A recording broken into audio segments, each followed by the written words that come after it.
rules here seem extremely strict. They're so big. 6 to each side, with one directly across. 13 in all. Looks like each block has a name inscribed on it. You've got great eyesight. Let's see. Peter, Andrew, Boanerges, Thomas, John, Philip, Matthew, Bartholomew, James, Thaddeus, Simon, Judas. and the last one? It appears to say Marian Kind. Marian Kind. I think I've heard that somewhere. It means the child of Mary. This is where we store all the really dangerous items. Stuff like this.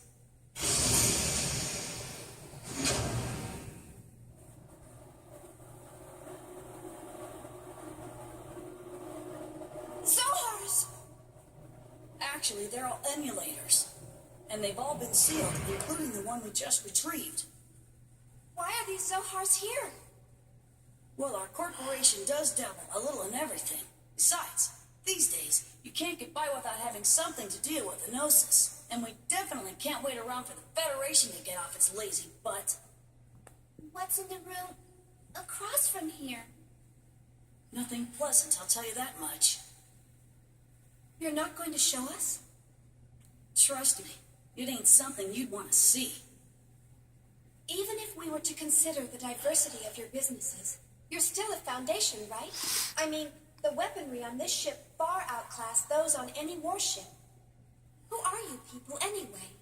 We were more or less a government organization previously. Well, I guess if you want to see it that badly.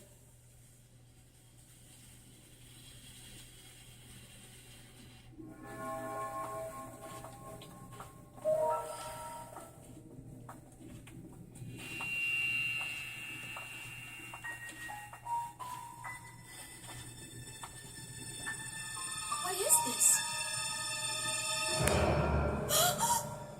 I warned you. You weren't gonna like it, didn't I? All of these specimens appear to be humans whose bodies turned into Gnosis. Transformed bodies. I've only heard of them before. Most people just turn white and shatter to pieces. But there are a few exceptions, and they end up like this. We've named this one Betty for now. It's hard to look straight at them, but I don't want to refer to them by some code name or number. It's just not right to treat the dead like mere objects. Is that a lady? She was a little girl the last time we saw her. People turning into Gnosis? Have you learned anything about them?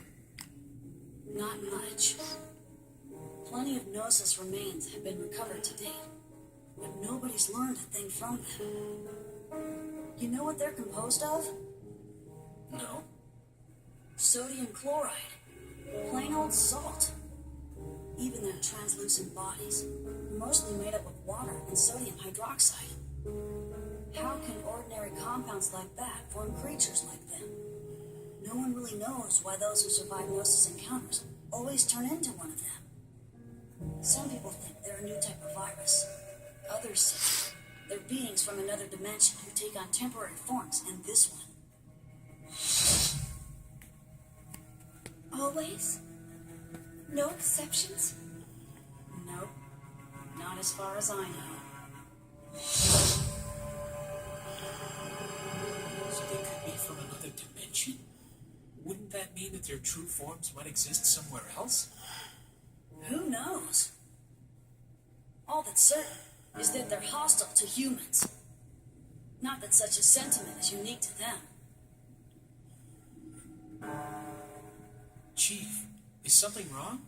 You don't look so good. No, don't worry. It's nothing. So when did this all begin? Unofficially, phenomena like this have been occurring periodically for the past few centuries. But after a certain incident, the Gnosis leapt into the forefront of history. A certain incident? The Miltian conflict. Joachim Mizrahi. It was he who opened Pandora's box and unleashed the Gnosis upon the galaxy. And we're all paying for his ambition. Joachim Mizrahi, the brilliant scientist who founded the UTIC organization. Brilliant? He was a lunatic. Unable to bear his curiosity, he invited the Gnosis into our world. Lunatic? The Foundation was established after the war by the newly formed Second Miltian government to clean up and investigate the facts behind the incident. Technically, that's our real job. Problem is, the funding's tight in peacetime. On top of that, running the Foundation takes a staggering amount of money, and the management of these Zohars ain't cheap either. So, we ended up privatizing part of our operations and became a foundation. We never imagined that some of our side businesses would hit it so big, though.